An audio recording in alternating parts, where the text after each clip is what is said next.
How are you doing? You know, I'm sad it's Sunday because then we got to go back to work tomorrow, and I love the weekends. But other than that, I'm great. I know I personally had to do a little bit of work myself today as well at the hospital. So I'm like having a short weekend and not really looking forward to getting back myself. But I'm glad to be here with you, at least taking the Ah, afternoon of my Sunday to do something fun. yeah, likewise, likewise. Thank you for having me. Yeah, I'm really excited to have you. I'm really glad our friend Emily was able to make the connection. Not to be confused with my first guest, Emmy the Nomad. This is a different this is a This is a different different Emily. yes, this is a different Emily we're talking about, and I'm pretty sure she'll be on the pod pretty soon too. But shout out to Emily. Thanks for connecting us. But I'm so excited that you're here with me today. I know that you are a very accomplished author. Can you tell us a little bit about that and how it did? I think it ranked on Amazon. So, can you tell us a little bit about that experience? Yeah, sure. So my book is called Sincerely Life: A Conversation to Find Yourself. And the way I got started on it was I was just writing a bunch of thoughts down when I was graduating college. And it was really more of a journaling exercise to help me process my day, process how I was feeling. And I really used it as a form of therapy more than anything. Journaling, I find, is very effective in helping you process emotions and find the root of, maybe if you're in a bad situation or something, finding the root of what's actually the problem, why you're upset, so on and so forth. So I really was writing as a way to just cope with certain emotions. And the more I wrote, I realized as I was looking through all of this, I'm like, no one really talks about this stuff. No one really talks and gets into the real depth of how much it sucks to be in your 20s because you have no idea what's going on. You're lost. All you've known is education for most people. All you've known is education. Everything's set out for you. You have some real world experience, but not that much. Often, most people are going through their first heartbreak. They're going through their first intense set of financial, scary situations. Maybe it's debt. Maybe it's a big purchase you have to make. And you're really at this defining decade where you're trying to find where you stand in life. So I was writing all of this, and I said to myself, writing a book's always been. I mean, I never planned to write a book for sure, and it's not like it was a huge thing on my bucket list. But I realized it's like all of these things are being talked about, and I've noticed multiple people were having these same thoughts, and there's nothing out there for it. It's not like if you're in your 20s, someone has some type of literature or something where you can go in there and be like, hey, okay, this person kind of knows what I'm talking about, or they understand my struggle. There's no real talk about why your 20s are really intense and they're really hard. And it's a lot of these contributing factors. So I said, all right, I'm just going to put this out there. And so I did.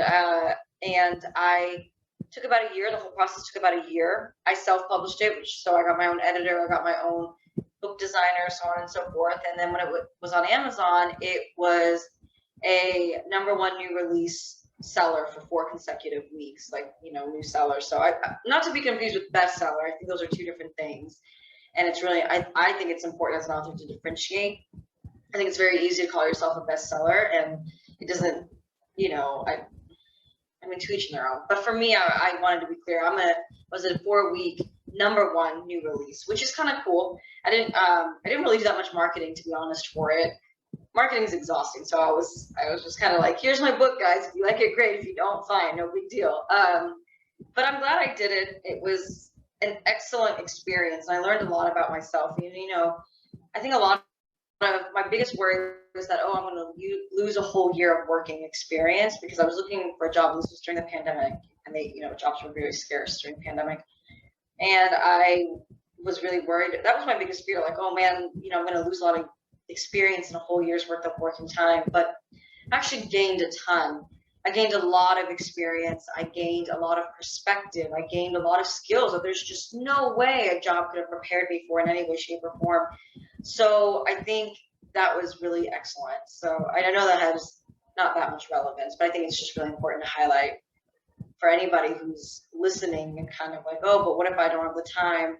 Or what if I want to take time off of work to go pursue this big dream? Maybe it's writing a book, maybe it's writing a screenplay, whatever. Just do it.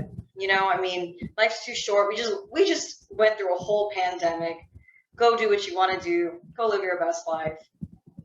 YOLO. Work will always be there. There'll always be a corporate job there. So make sure you're prioritizing what you want to do in this life before you leave it, kind of thing. That's my philosophy. Once I saw that I was the #1 release, it was overwhelming, because it's not like I had marketed enough to where I expected all of these sales. I had no expectations for how well this book was going to do. It was more like, okay, the book's on Amazon. I'm done. I've done my part. The book's out there. Whether it's super successful or semi-successful or not successful, it all didn't matter to me. It was just out there. So to see that success was actually really, really cool. It was a great honor, and it was a very humbling experience. So for me, it was almost a icing on the cake kind of thing. Yeah, it sounds like quite a learning curve, but you really tackled that project with full force. And Yeah. now you know how to write a book. So if you ever want to come out with another one, hopefully it's a faster process. Yeah, I certainly hope so. I think I'm good for writing another book for a while. I'm like, nah, this was too. I'm good. You know, people keep asking me, when's your second one coming out? I'm like, bro, let me just enjoy the success of the first one. Let's just calm down. But You're yeah, like, if I write a second one, it'll hopefully be a faster process for sure. yeah, you're like telling your fans, read something else for now. There's Yeah, read plenty of. something else. Go read like James Patterson or something. Go read something else. Did you get a lot of feedback from your readers that didn't know you before this and it's affected their life in a positive way? Yeah, I got, I think the most impactful message was, there were people who were posting my stories on Instagram that I had no idea who these people were. So the marketing effect and seeing that ripple effect, seeing my book reach people who I had no idea they weren't even in my third circle, let alone my first circle. Posting my book on Instagram and saying, this book has, I love this, or wow, look at this quote, or I really liked this. One of them DM'd me and was like, this book is just really helping me think about myself. It was surreal. It's just mind boggling. I mean, A, it's the power of social media, which is awesome, but B, it was mind boggling to see that what I had hoped to accomplish with my book was getting accomplished. There was somebody who was benefiting from this, and somebody who said, this has really helped me look at my life and think what I want. So it was unbelievable, and it was awesome. It reminds me of Rupi Kaur, how everyone shares her poems all over social media, and I've done it myself. It's just so powerful when you find a snippet of someone else's voice that really also relates to you, and it's like someone is taking the words from your mind basically and putting them on paper and expressing it for you. Exactly. So I'm really glad you're able to have that effect on your readers. And so I want to know more about your early life. So I know you live in Dallas now. Can you talk about your family background and how that has shifted your personal life now into adulthood? Yeah, sure. So I've lived in Dallas my whole life, actually. And my family is from India. And my mom was born and raised in India, but my dad was born and raised in Oklahoma. So he was, I'm kind of like a second and a half generation Indian American. And it was a really interesting childhood, because even though my dad isn't white, he grew up with American culture. He had that first generation experience where his parents spoke Hindi, but at school he spoke English, right, or whatnot. So I kind of grew up in a very, very Americanized home. We didn't really speak much of my mom's mother tongue in the house. We really only spoke English. My dad would be like, go to football games. And my mom literally could not understand what was the purpose of me going to football games. My dad believed in, like even small things. He was the one who really pushed for me to go to college out of state, just to get that college experience, where my mom was like, why the hell would we do that? We need to save money, or my dad was like, go to prom. It's a really important experience. And my mom was like, this looks stupid. This is just a dance. It's just all these little small nuances. And then even the way we were raised was different. My dad was more like, I'm going to raise you with an American standard of, for example, how to handle money. You know, in India, it's oft common that if you're the child of the house, your parents take care of everything. You know, you don't really work, you don't pay for things. You just go to school, do your extracurricular activities, and you come home. My dad wasn't like that. He's like, okay, you want a car, you want to, you know, insurance, you need a job, and go get one, and help me teach the power of money. And I really, really appreciated that. So it was really an interesting dynamic between my parents. And I went to college out of state for about half a semester, and I was like, this is too expensive, I can't do this. And so I came back and went to school again in Dallas. And then now I currently work in Dallas. And that's about it. I mean, you know, in terms of early childhood experiences, I actually cannot remember, to be quite honest, anything from 20 under. Like, I have a few memories here and there, but I literally cannot remember 20 and under at all. So I really don't know, but I do know that that dynamic between my parents of their culture and just the way they grew up was very obvious in the way they raised us. And I thought that was kind of fascinating. But I mean, yeah, like, even, you know, it you just see these little different nuances when you're growing up in that type of mixed culture household. You know, the way, like, the beauty standards even that I was held to, right, was a mix of Indian and mix of American. In India, they like really, really long hair and fair-skinned girls and petite girls. Well, I'm not fair-skinned. I'm pretty tall, and I don't have super long hair, and I'm very muscular. Indian women over in India are like not muscular. That's not a thing there. You're not supposed to be muscular. But here, for example, being muscular is considered a beautiful thing. You know, women who are muscular, they look strong, and they're still considered feminine. And in India, it's changing for sure. But especially when I was young, that wasn't a thing. And especially, like, Indian women didn't do sports. I was a swimmer my whole life. You did not do sports, and the only sports you did was maybe dance, and that was about it. So, you know, it's just a lot of different things that you grow up within a mixed household, and it affects you in your adult life very much so.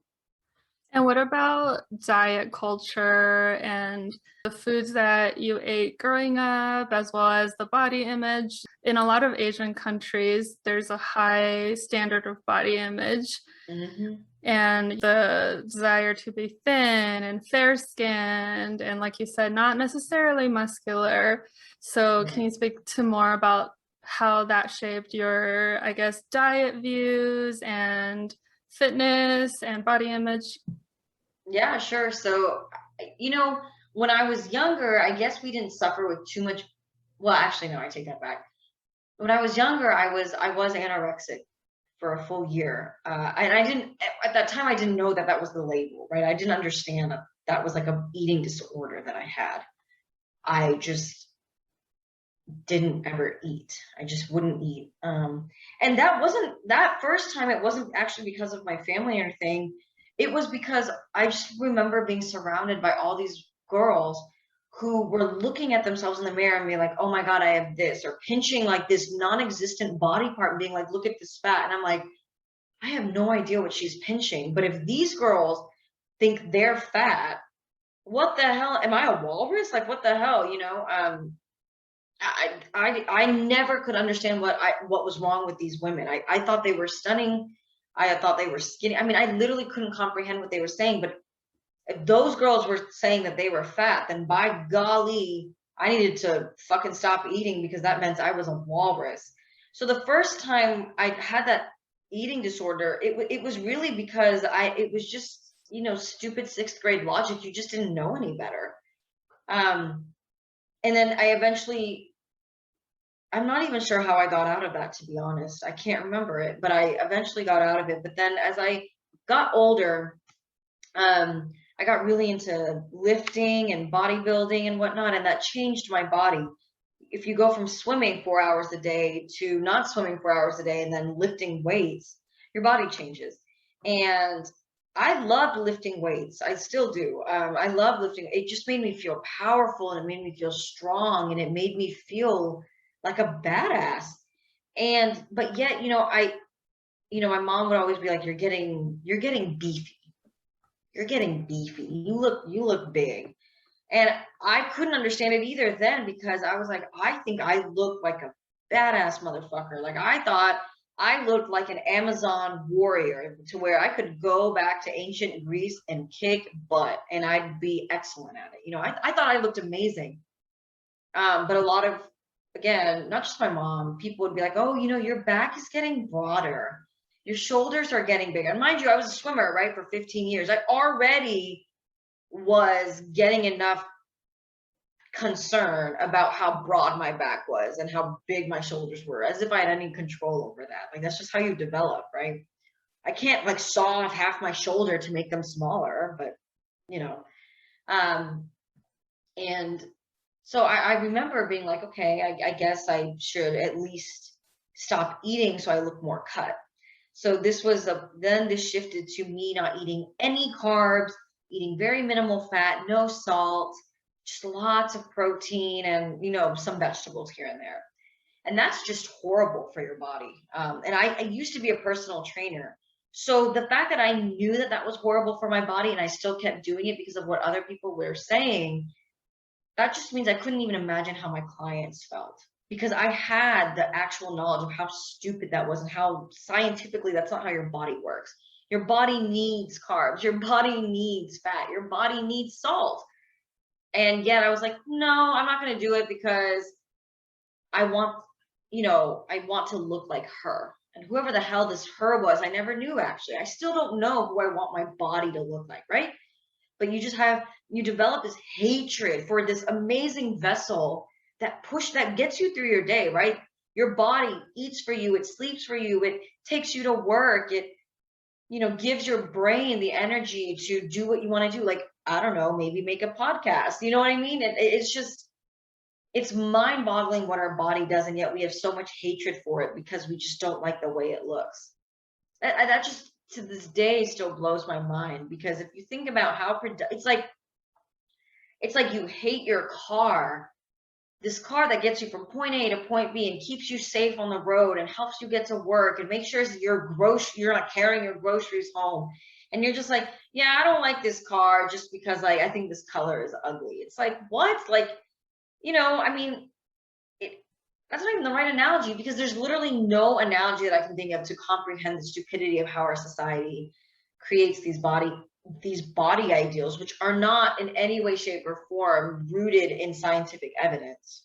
So they make no sense at all. And so this is something that I still continue with, because even now, I work at a very high intense job. I work in banking, so I don't really have that much time to eat anyways, but I started doing intermittent fasting, and I believe in it. I do believe in fasting, not because for a skinny perspective, but I also think as a society, we eat too much food. It's like, on one hand, we just are just trash at treating our bodies, to be all around. You know what I mean? Like, we eat either too much or we eat too little, or we eat shit, or we're so stringent that we don't enjoy life, right?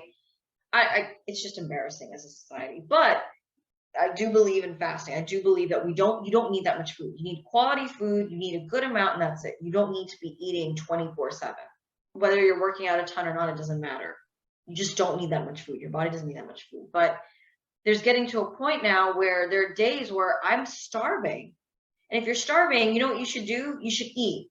If you're famished, you should eat. But I won't, because I'm like, oh shit, if I'm eating earlier than I normally does. I can't eat, because if I'm eating, then I'm gonna gain some weight. And I don't want that, because everyone's now told me how skinny I look and how great I look now that I've lost some weight because I'm fasting.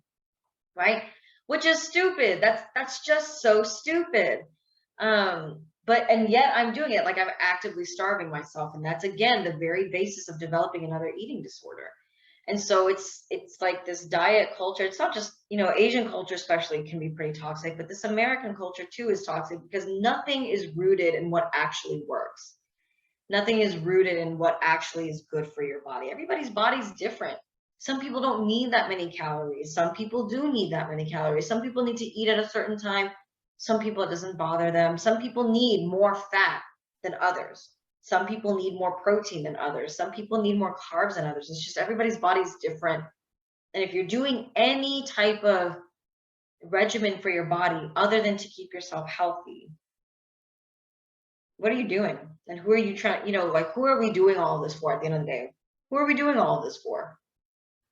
So it's a struggle for sure. It's something that I know a lot of women, especially, not that men don't, men deal with it too, but I know especially in Asian culture, women deal with because they're not skinny enough. And then they're skinny, they're not big enough. You know what I mean? If you're muscular, you're too muscular. If you're looking a little flabby, you should gain some muscle. If you're, you should have weight in all the right places, but make sure that you're still petite somehow. If you're too tall, you need to make sure that you don't take up too much space. If you're too short, you should be a little taller and wear some heels. It's like you can't win. Right.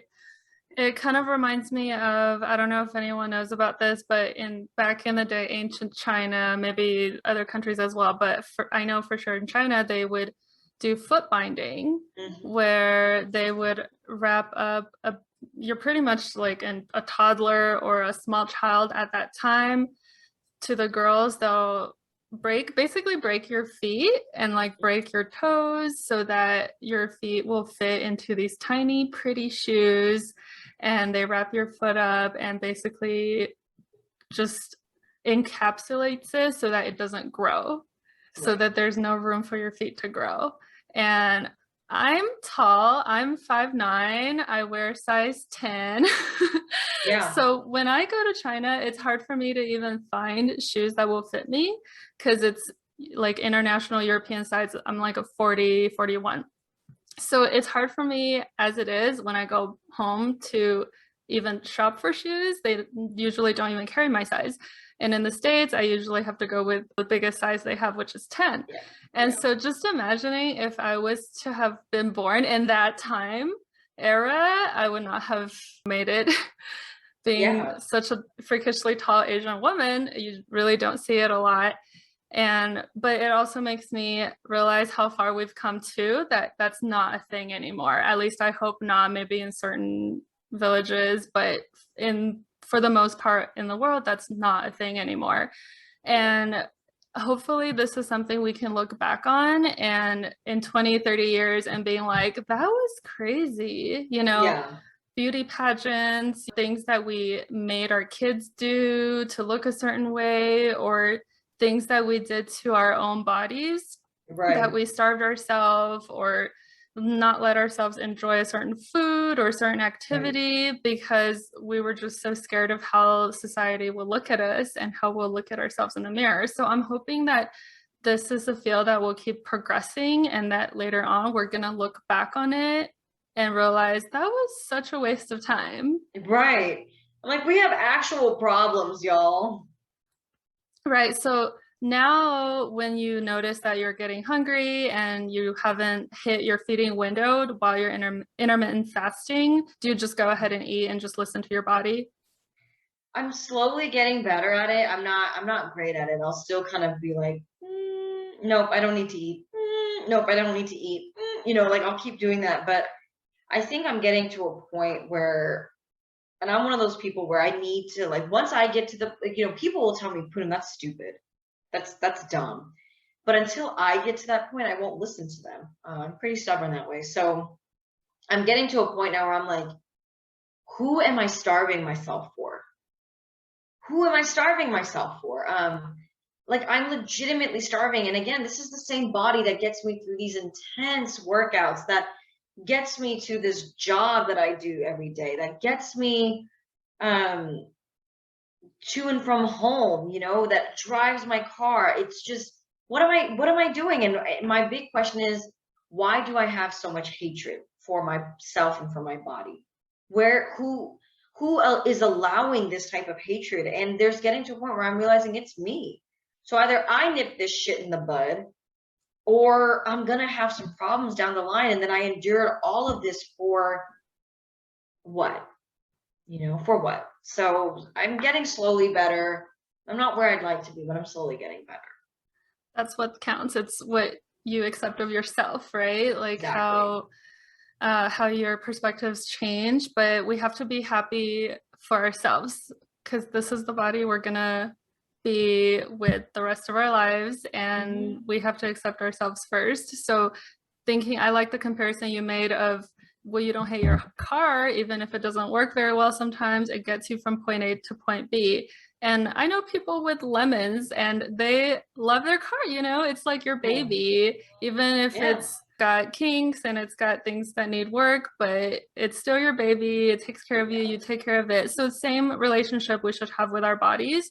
And there's days where now that I'm a little older, I really appreciate the wonders of my body. And I look at myself and I smile and I'm very happy with the body that I have and what it allows me to do. I'm thinking more in that parameter as I'm getting older. It's not really about the surface appearance anymore. It's more about, oh, my body took me hiking for 9 miles the other day and I survived and my knees didn't crumble and I didn't trip and my body got me there and my legs didn't give out on me and my brain didn't give up on me either, So everything about your body, it's just from the mental to the physical to the spiritual, it's really serving you day to day. So we really need to treat it with that respect so that it can work properly for us for a long time to come. And I only wish, young girls and boys can get this message earlier on. But I mean, we've all been through it when we're young too. People can tell us things and we don't really listen. And we think we're right and we think, oh, I have to look a certain way. And especially you having been a personal trainer and you're still not even following your own advice at the time and doing things that were wrong and that would come back to bite you in the end. But it's an interesting thing how much pressure society and media and body image toxicity, it gets ingrained in us. And it's really interesting how it affects us in such a way that you wouldn't think rationally it would. Yeah, you're like, oh, I'm not affected by that shit. And then you get older, you're like, yo, what the hell? Like, it's just crazy because you really think you haven't been brainwashed. You really think you're like, oh, I'm independent of that. Like, that's never going to be me. And then you realize like, oh, not only is it me, but I've been like that for a long time. I hope you enjoyed this episode. If you like the podcast, I would love it if you can leave me a 5-star review on iTunes. Follow me on Instagram, Twitter, Facebook, and Pinterest at MFMP Pod. And consider supporting the show at patreon.com/MFMP to gain access to exclusive content and bonus perks. And to keep the conversation going, you can tweet me to ask a question or share a comment about what you heard. I would also love to see you post stories to Instagram or Facebook of you listening to the pod or trying any of the activities or recommendations introduced from the Hook You Up segments by my guests or myself. Tag me in your stories or posts at MFMP Pod so I can see and maybe also share along. Until then, stay tuned to hear more from the many faces of many places.